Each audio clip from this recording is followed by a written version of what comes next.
Hoje está fazendo um dia tão bonito e nada melhor do que a gente meditar na Palavra de Deus. E vamos dar continuidade, estamos terminando, né, essa epístola fantástica, primeira epístola do apóstolo João, o último dos apóstolos, e hoje nós vamos falar de uns versículos que tem sido tema ainda para muitos teólogos se debruçarem, o que tem por detrás dele, alguns achavam de difícil interpretação, mas vamos trazer aqui, meditar de uma maneira bem prática e que o Espírito Santo nos ajude a ter entendimento do que o apóstolo escreveu, inspirado pelo Espírito, que quer que a gente entenda. Então, a mensagem de hoje é pela água e pelo sangue. Então, eu convido você a abrir em 1 de João, capítulo 5. Nós vamos estar desenvolvendo isso depois um pouco mais à frente em outra mensagem que vai seguir a essa, mas vamos pegar hoje do verso 4 ao verso 6. Diz assim, ó: O que é nascido de Deus vence o mundo, e é esta a vitória que venceu o mundo, a nossa fé. Quem é que vence o mundo? Somente aquele que crê que Jesus é o Filho de Deus. Este é aquele que veio por meio de água e sangue, Jesus Cristo, não somente por água, mas por água e sangue. E o Espírito é que dá testemunho, porque o Espírito é a verdade. Olha só. Estamos diante do último apóstolo, temos falado aqui, na defesa da fé cristã, né? Ele escreveu esse livro no momento que a igreja sofria ataques terríveis das heresias que cresciam dentro das igrejas. E nós estamos falando que a marca dessa epístola é que aquele que quiser se relacionar com Deus, como Deus quer que a gente se relacione com Ele da maneira correta, tem que ter a sua vida pautada em amar de forma correta. E como é que a gente ama de forma correta? Jesus Cristo ensinou nos 2 grandes mandamentos que resumem toda a lei, né? Amai o Senhor de todo o teu coração, de todo o seu entendimento, com toda a sua alma, com todas as suas forças. E o segundo mandamento, amai o próximo como a si mesmo. Deus não impõe nenhum mandamento pesado para nós, sem nos dar forças suficientes para que a gente possa executá-lo. A presença do Espírito Santo em nós é que nos capacita a obedecer esses mandamentos, porque a nossa natureza é inimiga desses mandamentos, né? É impossível para nós cumprirmos esses mandamentos sem a presença do Espírito Santo. Mas tudo aquilo que é impossível para os homens é possível para Deus. Então os mandamentos não são um fardo, e sim um privilégio em obedecê-los. Então, isso é a grande mensagem dessa epístola. E a gente chega aqui nesse verso 4 e 5, quando ele fala: o que é nascido de Deus vence o mundo, e essa é a vitória que venceu o mundo, a nossa fé. Quem é que vence o mundo? Somente aquele que crê que Jesus Cristo é o Filho de Deus. Então, não é esses 2 versículos, ele está mostrando para mim e para você que há algo no cristão que nos capacita a conquistar o mundo. Olha esse termo, conquistar o mundo, né? Quando a gente fala do mundo, estamos falando desse sistema que governa o mundo, que em grego significa cosmos, que na Bíblia, no Apocalipse, é chamado de Babilônia.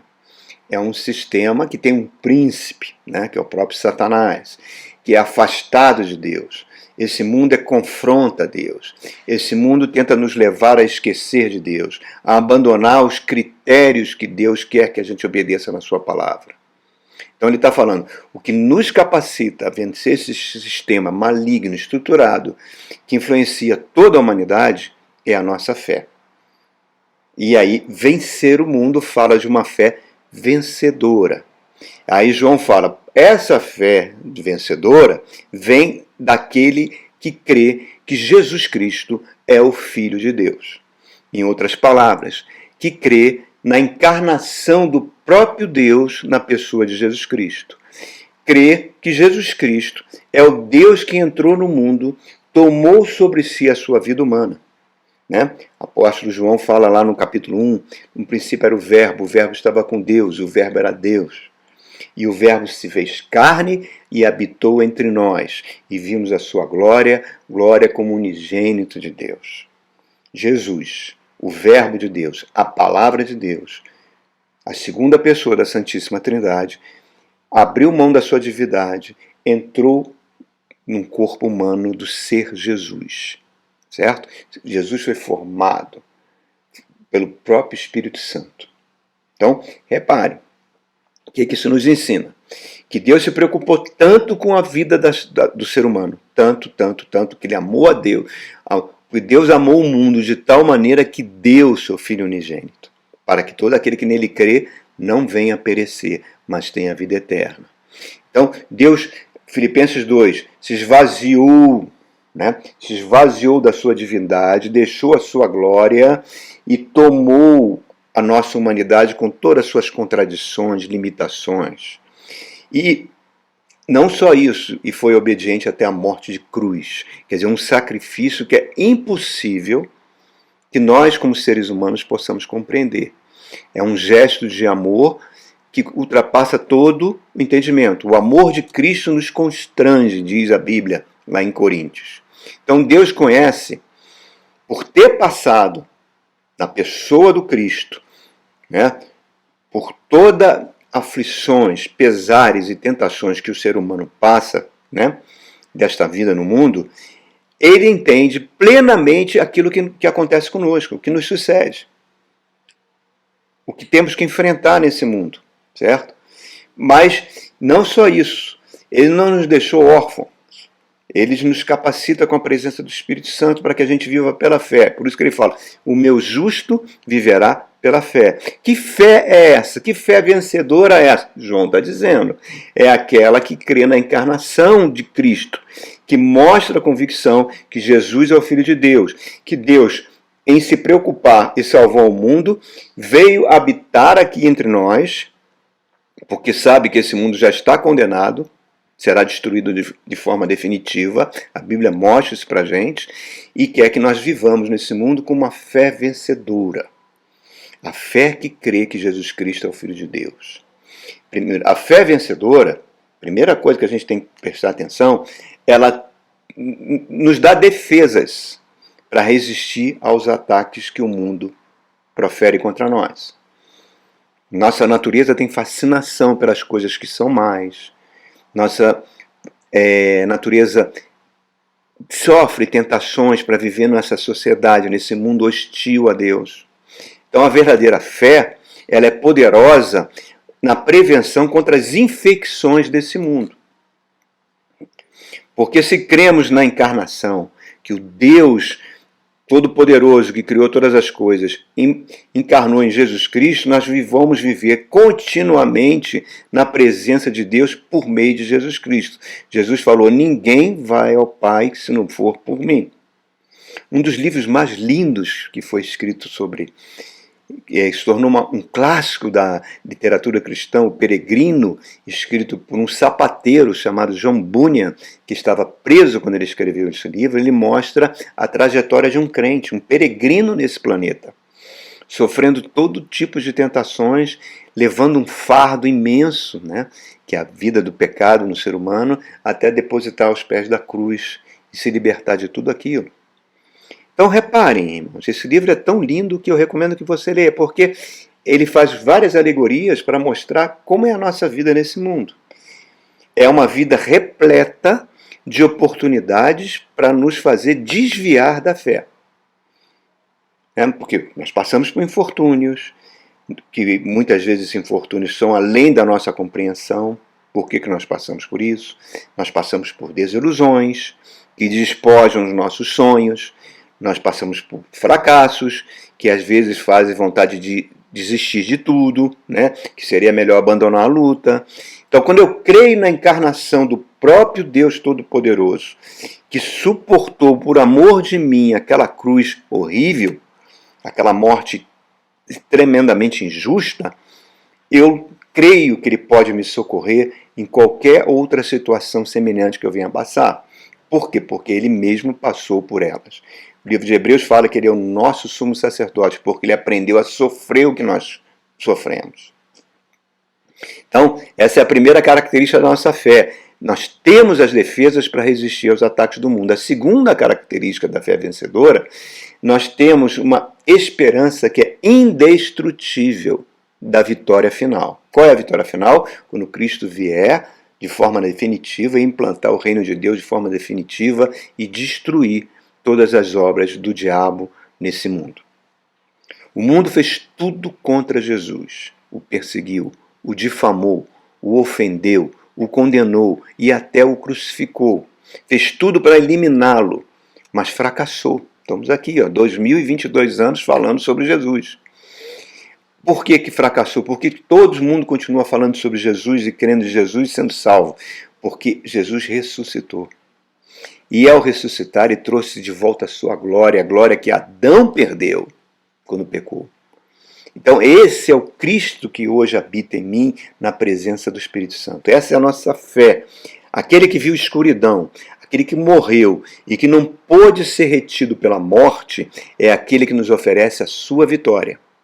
O Cristo vitorioso nos torna vencedores. Crer no Evangelho é receber o poder para enfrentar os valores desse mundo. Por isso que o Evangelho diz, Paulo fala em Romanos, eu não me envergonho do Evangelho, que é o poder de Deus para todo aquele que crê. Então, isto é a fé vencedora. Aí João entra num versículo que é muito mal compreendido às vezes, e é um versículo forte, permite usar esse termo, que é o verso 6, quando fala assim, este é aquele que veio por meio de água e sangue, Jesus Cristo não somente por água, mas por água e sangue. Lembre-se, João escreve essa epístola por causa das heresias que estavam entrando na igreja e que continuam presentes até os dias de hoje. As heresias dos gnósticos, dos nicolaítas, que ele fala lá no Apocalipse, o docetismo que vai perdurar até a época de Agostinho, né?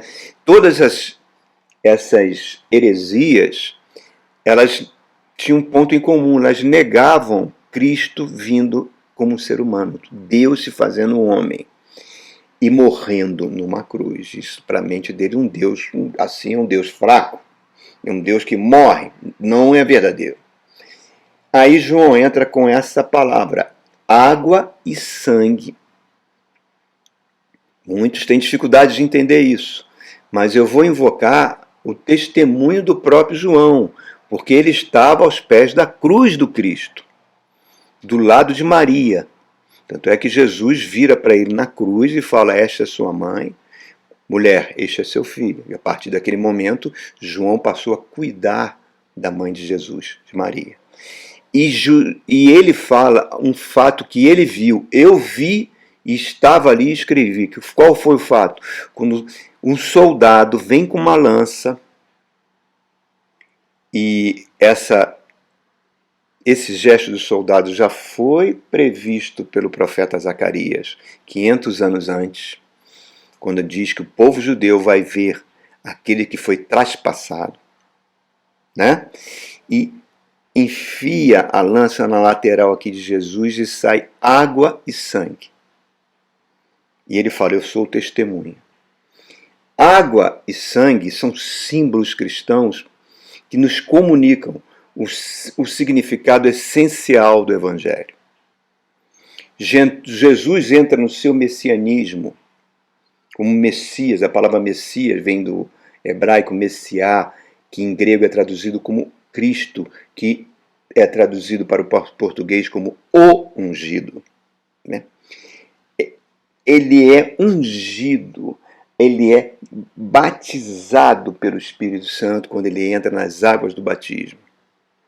Quando João nem queria batizá-la, falou, eu não sou digno nem de desamarrar as correias da tua sandália. Eu que tenho que ser batizado por ti. Jesus fala, cumpra-se toda a justiça. Os céus se abrem e o Espírito Santo vem em forma corpórea. João testemunha isso. Ouve a voz de Deus, Pai, este é meu Filho amado em quem me comprazo. E o Espírito Santo unge o Cristo. Ali Jesus se torna o Cristo. Ele se torna o Messias. Ele se torna o ungido. Então, reparem, queridos, o que aconteceu? Todas as heresias negavam que Deus não ia se envolver com os sofrimentos da carne humana. Que a carne é algo material, algo que não presta, da natureza humana. E que Deus não ia se envolver. Mas Deus viveu na pessoa do Cristo e sofreu de forma real e verdadeira pelos homens na pessoa do homem Jesus. Gabriel, o anjo, chega para Maria e fala: o ente que vai nascer do seu ventre, o ente santo, será gerado pelo Espírito Santo de Deus. Jesus não nasceu de uma relação sexual de José com Maria. Quem fecundou o óvulo de Maria foi o Espírito Santo de Deus. Um ser, a divindade entrou ali pelo ventre de Maria e fecundou e formou o homem Jesus. Então, Deus viveu e sofreu real e verdadeiramente por toda a humanidade. Então, o que acontece? Naquele momento do batismo, o Espírito Santo reveste Jesus. Jesus não tinha mais a sua divindade, porque a Bíblia diz que ele se esvaziou. Então, como é que ele fez tantos milagres? Como é que ele fez tantas... ressuscitou mortos, andou pelas águas, multiplicou pães, enfim.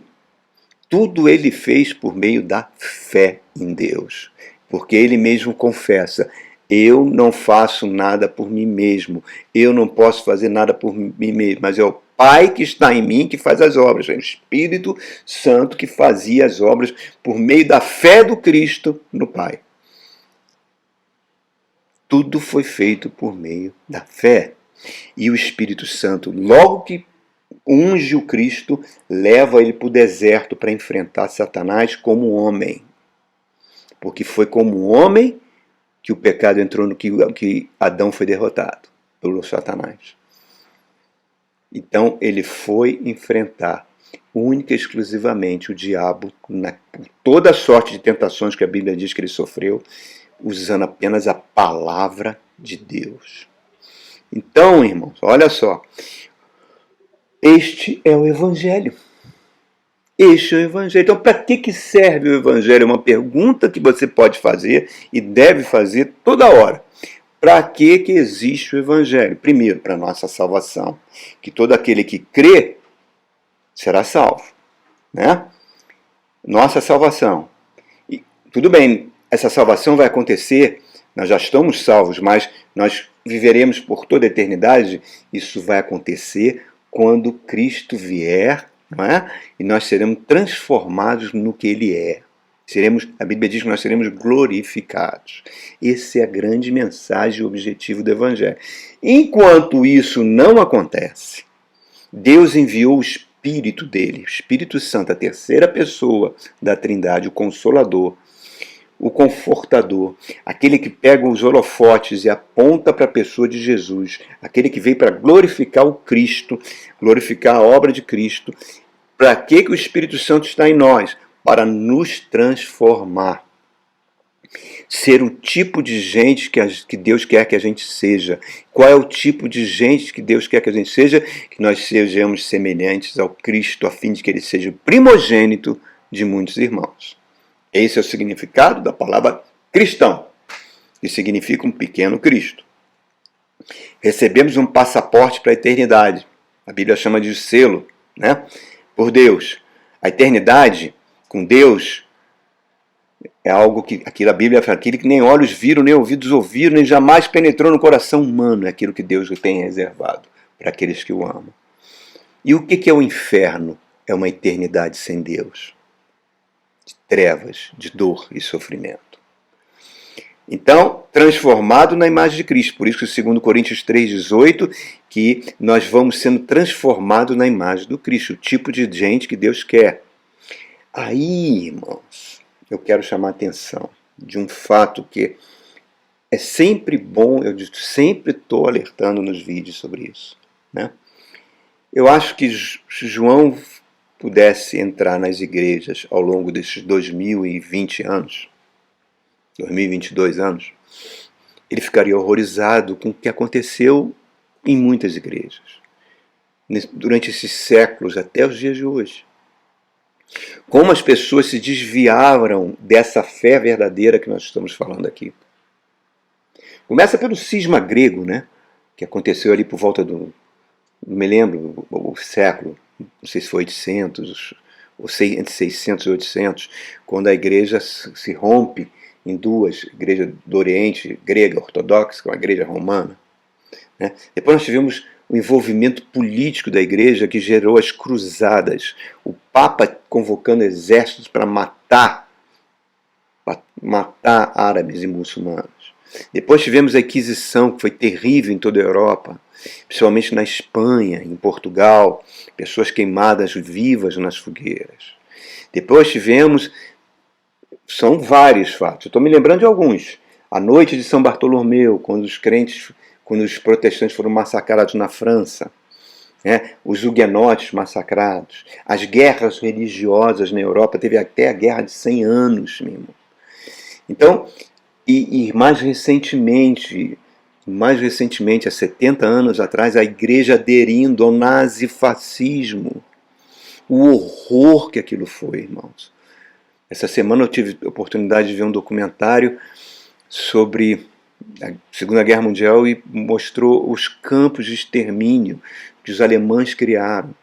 Crianças sendo jogadas dentro dos fornos para serem queimadas vivas com seus pais, pirâmides de corpos. Gente, é um horror tão grande que como é que um povo cristão, um povo que permitiu que esse tipo de doutrina política entrasse nos púlpitos da igreja, faz isso? A África do Sul, o apartheid terrível contra a população negra, foi implantado por um reverendo protestante. A Ku Klux Klan no sul dos Estados Unidos, crentes queimando as igrejas, matando os negros. Recentemente, aqui na América do Sul, a teologia da libertação, onde Gustavo Gutierrez e seus adeptos pregavam que a igreja deveria adotar os ideais marxistas para fazer uma luta armada contra as elites dominadoras. Olha que nós estamos. E a pior de todas, que eu acho, é essa atual, essa que não para, que está ali cada vez mais presente, a tal da teologia da prosperidade. Que hoje está mascarada, envolvendo novamente a igreja politicamente, bancadas evangélicas, igrejas que fundam partido. Eu fico, meu Deus, por que isso acontece? Por que isso acontece? Quando uma organização cresce muito, seja ela secular ou religiosa, vamos falar da religiosa, ela sempre traz as sementes da corrupção que tem no coração humano. Ela gratifica os líderes com poder mundano. Daí esses exemplos que eu contei. Fomenta o individualismo, fomenta a intolerância. A ganância é camuflada de forma sutil. Quanto mais membros, mais barulhenta ela se torna. Mais fixa ela se torna, mais rígida em seus códigos, mais a fome de poder é inesgotável. A ganância encoberta as mensagens falsas do Evangelho, testemunhos falsos, irmãos. É o câncer da avareza, do orgulho e da intolerância que é alimentado e estimulado. E preste atenção, a fé não é coletiva, a fé é individual. Jesus Cristo falou, abra a porta do seu quarto, feche e fale com seu pai que está em secreto. Busque o Pai em secreto. Não vem de grandes igrejas, grandes organizações religiosas. Congressos, seminários, pregações que não têm o objetivo de mostrar a fé verdadeira, a fé que veio pela água e pelo sangue, o sangue da cruz do Cristo e a água do batismo, não é evangelho. Recebo vídeos de várias pessoas, retiro de pentecostais, vencedores. Vencedores em quê, irmãos? Em negócios? Em prosperidade? Aquelas pessoas que estão indo naquele lugar onde se grita, onde se treme todo com o Espírito Santo, que eu acho maravilhoso, não estou dizendo que não é, não. Estão sendo transformadas? Ouviram a palavra? Porque eu fiquei procurando ali, durante 2 horas, não consegui ver 15 minutos da palavra sendo pregada. Fui só manifestando de uma catarse que entra no coração das pessoas. E Deus fala, o meu povo morre porque lhe falta conhecimento da palavra, Oséias 4:6. Então o que a gente vê? Se a gente não conhece a palavra, irmãos, a gente entra numa espiral diabólica de ilusão e morte espiritual. Vivemos tempo onde a imagem vale tudo, né? A imagem vale tudo, está aí. As pessoas querem ter mais seguidores, os que têm muitos milhares de seguidores são valorizados. O conteúdo deles não importa, porque a imagem vale mais do que o conteúdo. Então, pregações que só pregam vitórias com catarse da alma, que vai conquistar, que vai fazer, é uma pregação mentirosa, porque ignora o que o mundo é. João está falando o que o mundo é. Que a fé vencedora vence o mundo é porque nós estamos num ambiente que a raça humana é como se fosse um único ser que produz. E a produção da raça humana cria esse ambiente de sofrimento. Por quê? Porque despreza os valores do reino de Deus. É como uma chuva ácida que cai sobre toda a sua humanidade. Estamos aí vendo guerras acontecendo, né? Guerra da Ucrânia com a Rússia. A Rússia se sente ameaçada porque os americanos querem colocar bases militares na sua fronteira nos países que vão entrar pela OTAN. Aí ataca um porque está querendo fazer isso. Aí nesse ataque morre muita gente. Aí o outro se acha injusto. É uma loucura. É uma loucura. Ninguém tem razão. Tá? Então essa chuva ácida de sofrimento cai sobre todos. Então não existe isso, irmãos, de você vai ser um vencedor material, rico e próspero. Não, você vai ser um vencedor porque Cristo venceu a morte e nós venceremos a morte, nós todos iremos ressuscitar com Ele. É isso que o Evangelho nos diz. Certa vez eu estava ouvindo um pastor do Rio que contou, gosto muito desse pastor, ele estava citando uma pesquisa do Instituto Gallup, que foi feita na década de 40, acho que foi aqui no Brasil, entre pessoas que frequentavam as igrejas, era na passagem do Ano Novo de 1940 para 41. Ele fez uma pesquisa que queria saber o que eles queriam para o ano Novo de 41. Em primeiro lugar, a primeira coisa que as pessoas pediram uma transformação do seu caráter para que elas fossem pessoas melhores. Segundo, queriam passar mais tempo com as suas famílias. Terceiro, queriam ser mais úteis nas suas igrejas. Olha só. Esse mesmo instituto repetiu a pesquisa em 2014 para 2015. Qual era? O que as pessoas queriam para o ano novo? Perder peso. Se organizar. Ter a vida mais organizada e gastar menos. Nada pecaminoso aí. Mas cadê os valores do reino de Deus? Onde está buscar o reino de Deus em primeiro lugar? Então a gente não pode perder de vista isso.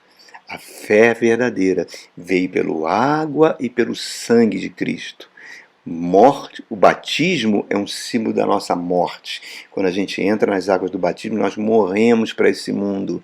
E quando a gente sai, a gente ressuscitou para a nova vida em Cristo. Aquele que quer ser meu discípulo, pegue a sua cruz e siga-me. Este é o Evangelho.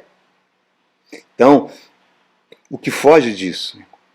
Não, você vai ser o vencedor desse mundo, mas não está pautado nesses valores que João está trazendo. Eu pergunto, que evangelho é esse que as pessoas estão seguindo? Não é o evangelho de Jesus Cristo. Amém? Que Deus te abençoe ricamente, irmãos. E que essa palavra crie fundamentos na sua fé. É isso que eu desejo. Amém? Deus te abençoe.